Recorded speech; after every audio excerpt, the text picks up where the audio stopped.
لا إله إلا الله محمد رسول الله عليه صلاة الله وآله والأحبة.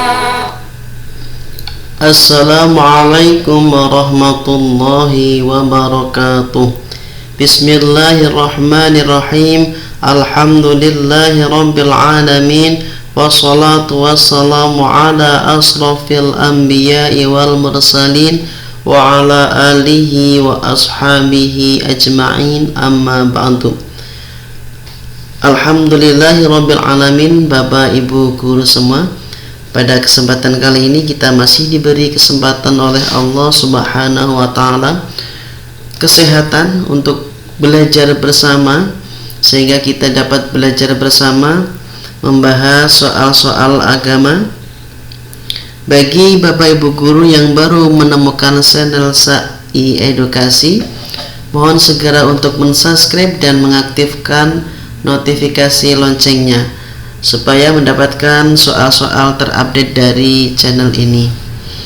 Dan semoga dengan mensubscribe dan menyebarluaskan channel ini kepada teman-teman menjadi amal kebaikan, amal jariah untuk kita semua. Amin, amin ya rabbal alamin. Ya, mari kita awali dengan membaca basmalah bersama. Bismillahirrahmanirrahim. Nomor 1. Allah Subhanahu wa ta'ala tidak terdiri dari unsur fan, bagian-bagian seperti makhluk. Hal ini adalah maksud dari A. Keesaan zat Allah, B. Keesaan sifat Allah, C. Keesaan perbuatan Allah. Jawaban untuk nomor 1 adalah A, yaitu keesaan zat Allah. Lanjut ke nomor 2. Ilmu tauhid memiliki banyak nama di kalangan ulama. Berikut ini adalah nama-nama tersebut, kecuali A. Ilmu usuluddin, B. Ilmu aqaid, C. Ilmu kalam, D. Ilmu ilahiyah, E. Ilmu rububiyah.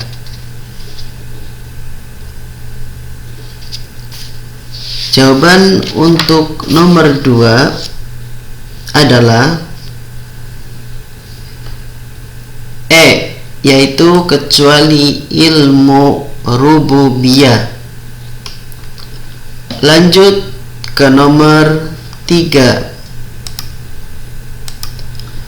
Sifat tokoh Al-Ghazali yang paling menonjol dan paling tepat untuk diteladani oleh orang modern adalah A. Menjalani amaliyah tasawuf setelah mengalami kejenuhan filsafat, B.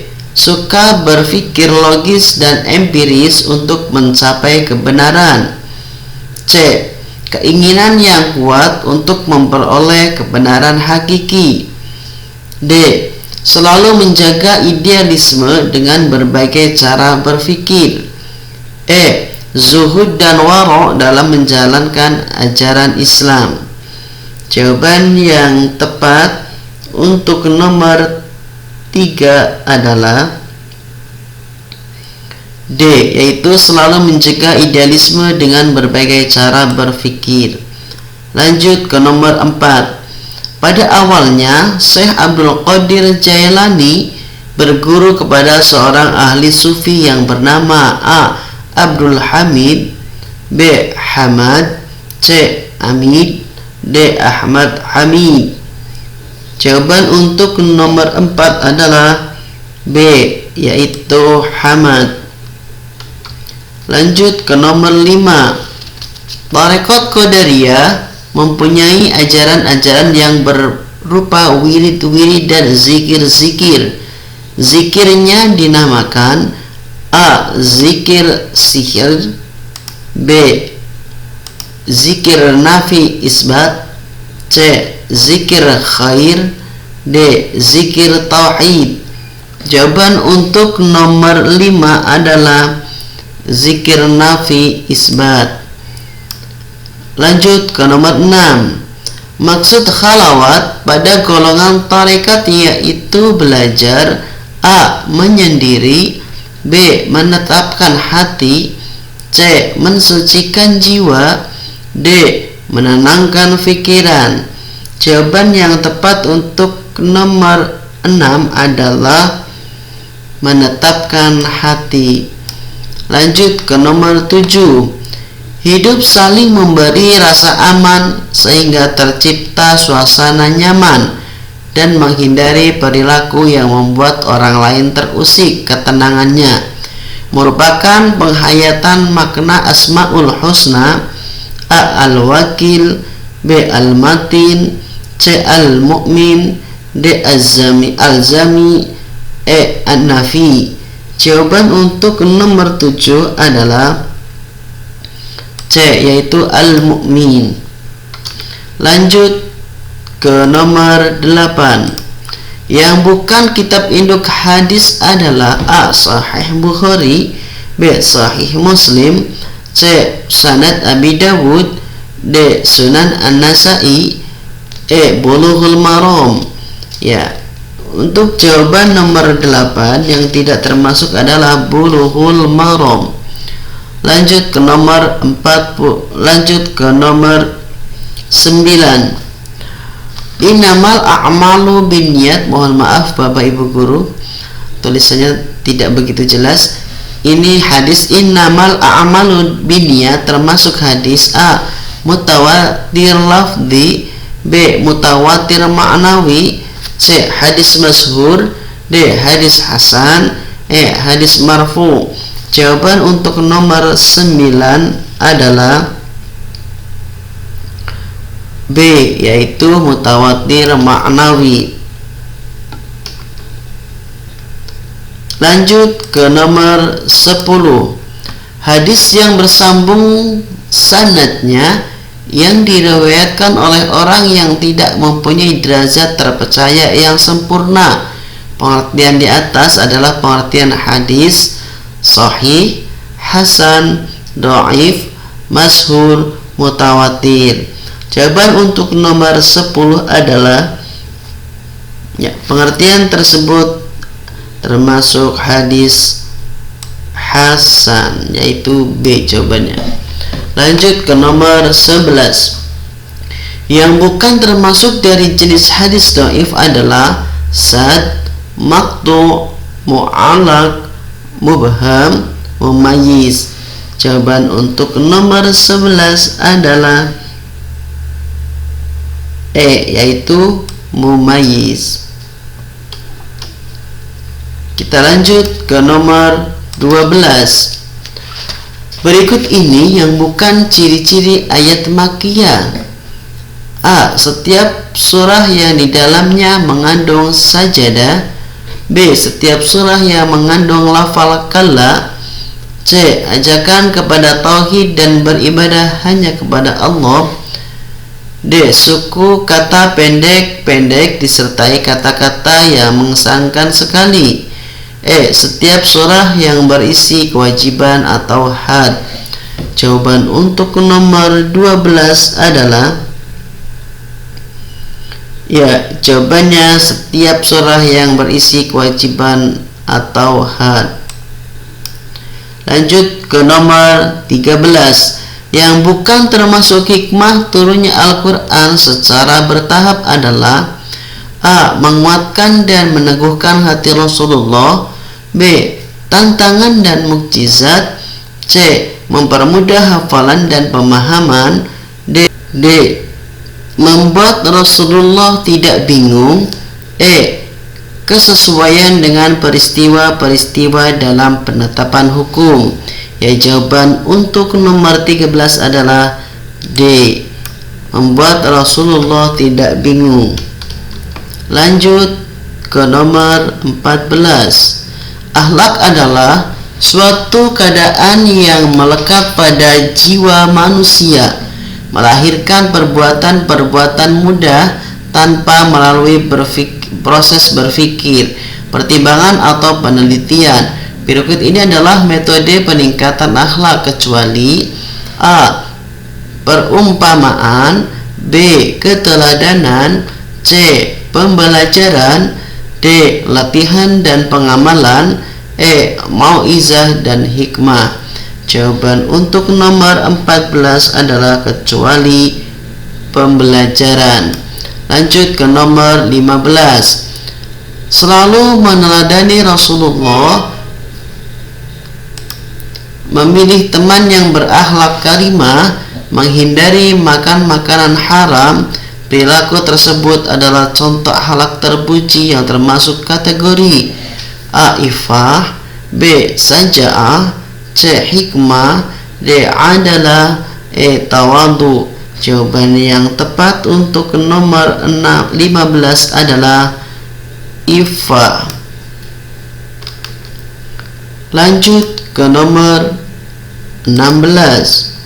Orang yang memiliki budi pekerti luhur sehingga hidup mulia, baik di sisi Allah maupun di sisi manusia. Ia juga selalu menghindari akhlak tercela. Perilaku tersebut merupakan cerminan Asmaul Husna: Al-Karim, Al-Adl, Al-Basit, Al-Mu'min, Al-Hafiz.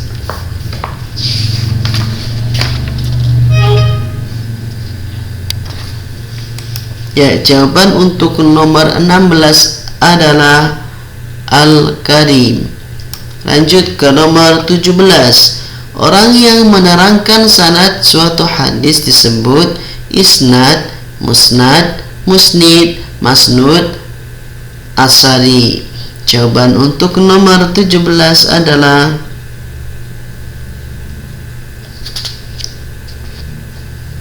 musnid, yaitu yang C. Lanjut ke nomor 18. Ulama yang pertama menyusun kitab perawi hadis secara singkat adalah Imam Nawawi, Imam Muslim, Imam Bukhari, Imam Ahmad, Imam Tirmizi. Jawaban untuk nomor 18 adalah C, yaitu Imam Bukhari. Lanjut ke nomor 19. Dari bermacam-macam sunnah yang menempati urutan pertama, yang kualitasnya paling tinggi adalah hamiyah, sifatiyah, takririyah, fi'liyah, kauliyah.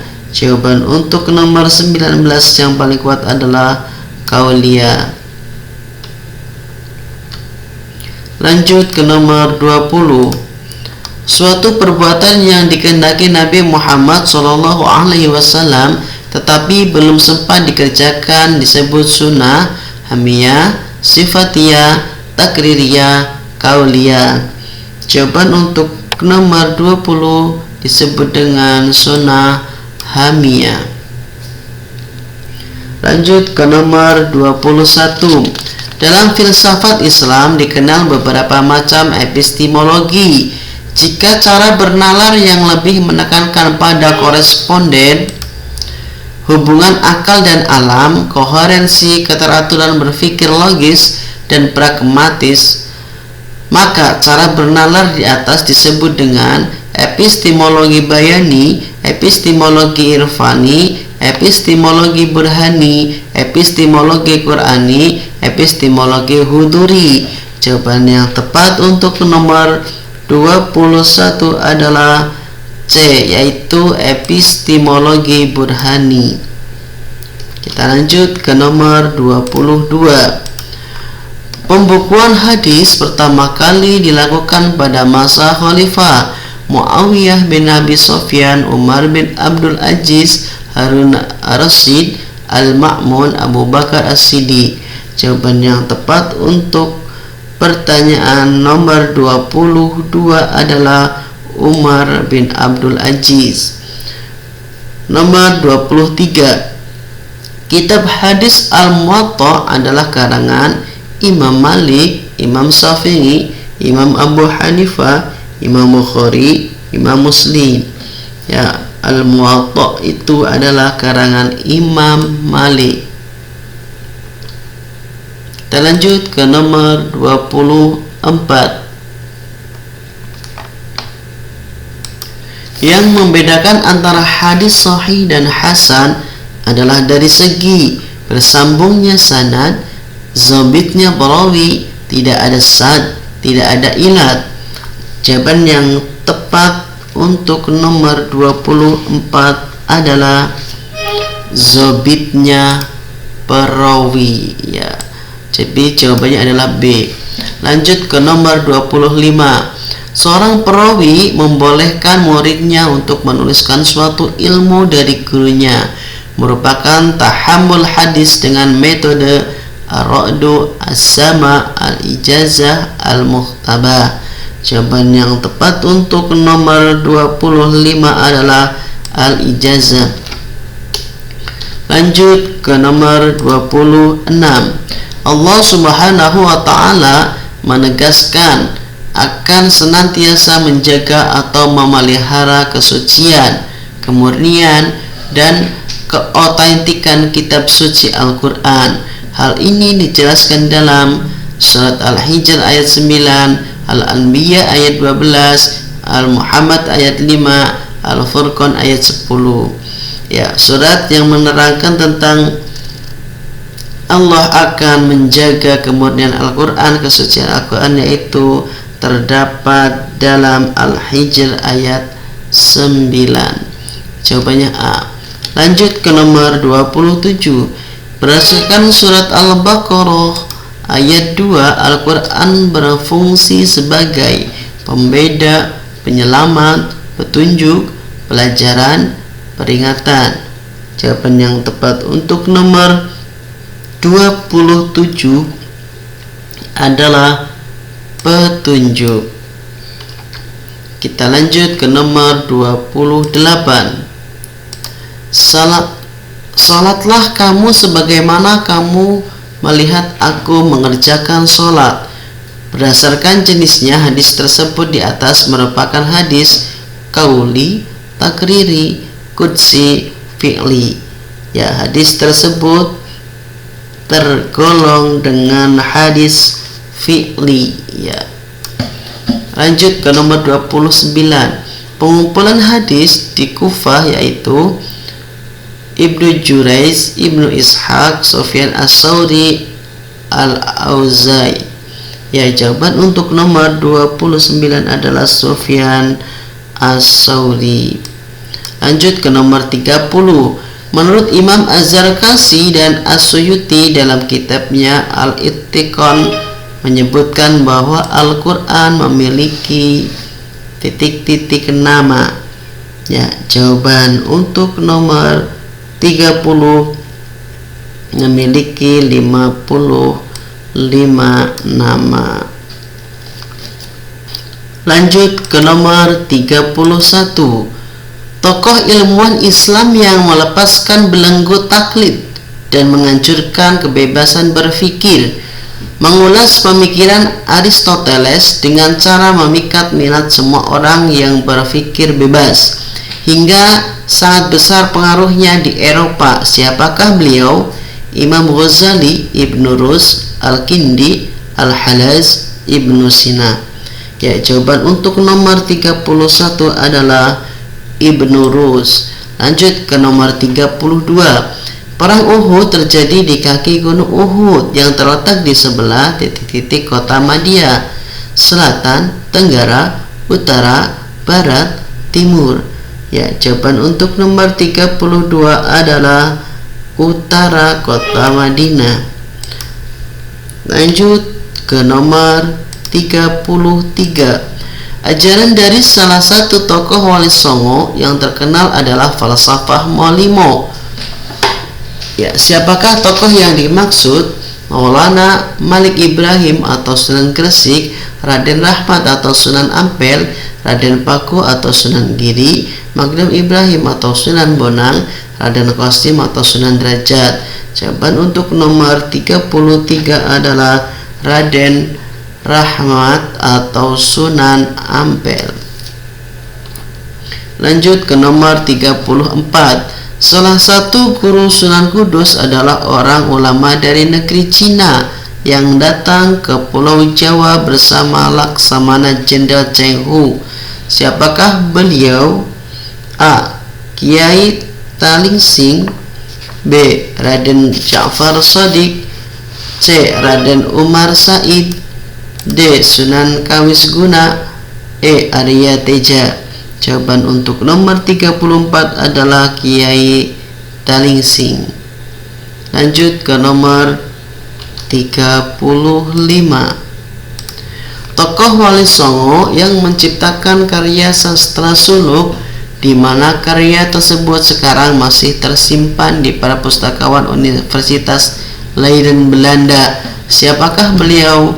Sunan Bonang, Sunan Kalijaga, Sunan Ampel, Sunan Giri, Sunan Kudus. Jawaban untuk nomor 35 adalah Sunan Bonang. Lanjut ke nomor 36. Siapakah putra Sunan Kalijaga yang menjadi salah satu bagian dari Wali Songo? Sunan Muria, Sunan Bonang, Sunan Kudus, Sunan Giri, Sunan Derajat. Jawaban untuk nomor 36 adalah Sunan Muria. Lanjut ke nomor 37. Perluasan pertama kali Islam ke Spanyol pada masa pemerintahan Muawiyah bin Abu Sofyan, Abdul Malik bin Marwan, Al-Walid bin Abdul Malik, Ma'war bin Abdul Aziz, Hashim bin Abdul Malik. Jawaban untuk nomor 37 adalah Al-Walid bin Abdul Malik. Lanjut ke nomor 38. Ketika penaklukan tentara Islam di Spanyol, saat itu ibu kota Spanyol adalah Cordoba, Sevilla, Madrid, Barcelona, Valencia. Jawaban untuk nomor 38 adalah Cordoba. Lanjut ke nomor 39. Yang bukan faktor penyebab kehancuran dinasti Umayyah adalah sistem penggantian khalifah melalui garis keturunan. Sisa-sisa pengikut Syiah dan Khawarij yang menjadi oposisi, pertentangan etnis antara suku Arabia Utara dengan Arabia Selatan. D. Muncul kekuatan baru yang dipelopori oleh keturunan Al-Abbas ibnu Abdul Muttalib. E. Anak-anak khalifah di lingkungan istana hidup tidak bermewah-mewahan.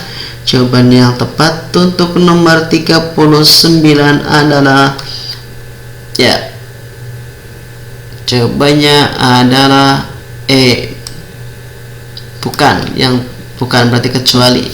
Lanjut ke nomor 40. Pembangunan rumah sakit, lembaga pendidikan dokter dan farmasi. Pada masanya sudah ada 800 dokter. Pemandian umum dibangun merupakan ciri-ciri pemerintahan Abbasiyah yang dipimpin Al-Mahdi, Al-Hadi, Harun Ar-Rasyid, Al-Wasi, Al-Mutawakkil. Jawaban untuk nomor 40 pada masa Harun Ar-Rasyid. Lanjut ke nomor 41. Imam mazhab fikih 4 hidup pada masa pemerintahan Khulafaur Rasyidin, dinasti Umayyah, dinasti Abbasiyah, dinasti Saljuk, dinasti Safawi. 4 madhab hidup pada masa dinasti Abbasiyah. Lanjut ke nomor 42. Yang bukan faktor penyebab runtuhnya dinasti Abbasiyah: persaingan antar bangsa, kemerosotan ekonomi, memasukkan orang-orang Turki dalam pemerintahan, konflik keagamaan, ancaman dari luar. Jawaban yang paling tepat untuk nomor 42 adalah memasukkan orang-orang Turki dalam pemerintahan. Lanjut ke nomor 43. Siapakah pengganti Raden Patah dalam Kesultanan Demak? Pati Unus, Pangeran Trenggono, Raden Jayabaya, Jaka Tingkir, Raden Maskarabed. Jawaban untuk nomor 43 adalah Pati Unus. Lanjut ke nomor 44. Pendiri dan raja pertama kerajaan Pajang adalah Raden Pata, Hadiwijaya, Pati Unus, Ranggawarsita, Sultan Iskandar Muda. Jawaban untuk nomor 44 adalah Hadiwijaya.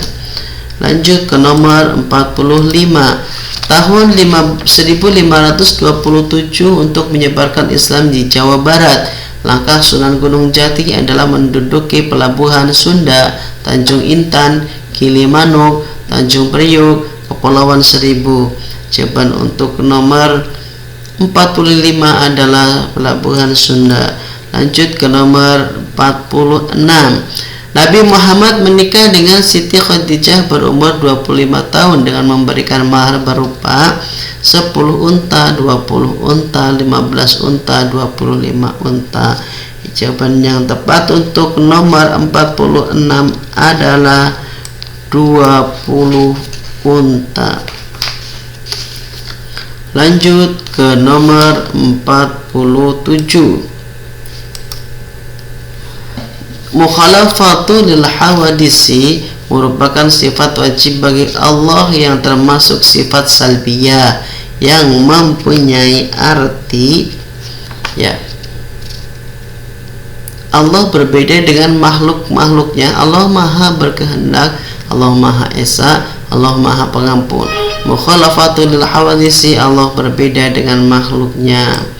Lanjut ke nomor 48. Dalil yang menjelaskan tentang beriman kepada malaikat adalah Al-Baqarah 285, Al-Baqarah 185, Al-Imran 185, An-Nisa 135, Al-Anbiya 47. Jawaban untuk nomor 48 adalah Al-Baqarah ayat 285. Lanjut ke nomor 49. Berikut ini bukan termasuk tugas Rasul adalah menyeru untuk menyembah Allah, menjadi pelayan umat, menyampaikan risalah sebelumnya, meluruskan akidah yang menyimpang, menempuh ke jalan yang benar. Jawaban untuk nomor 49 yang bukan berarti jawabannya adalah menyampaikan risalah sebelumnya. Nomor terakhir, nomor 50. Salah satu hikmah dari iman kepada qadha dan qadar adalah menjadikan manusia memiliki sifat tawakal. Hal ini dikarenakan silakan dicermati jawaban untuk nomor terakhir, nomor 50. Jawaban yang tepat untuk nomor 50 adalah C, yaitu yakin bahwa segala. Demikian Bapak Ibu Guru pembahasan 50 soal bagian ke-9. Semoga dapat bermanfaat bagi kita semua. Jika memang Bapak Ibu Guru merasakan ada manfaatnya, silakan untuk mensubscribe dan mengaktifkan notifikasi loncengnya supaya tidak ketinggalan update-update soal terbaru dari channel SAI Edukasi. Semoga dengan mensubscribe dan menyebarluaskan channel ini menjadi amal kebaikan bagi kita semua, menjadi amal jariah untuk kita semua. Amin amin ya robbal alamin. Demikian, terima kasih, kurang lebihnya mohon maaf. Sampai ketemu di pembahasan yang selanjutnya. Wabillahi taufik wal hidayah. Wassalamualaikum warahmatullahi wabarakatuh.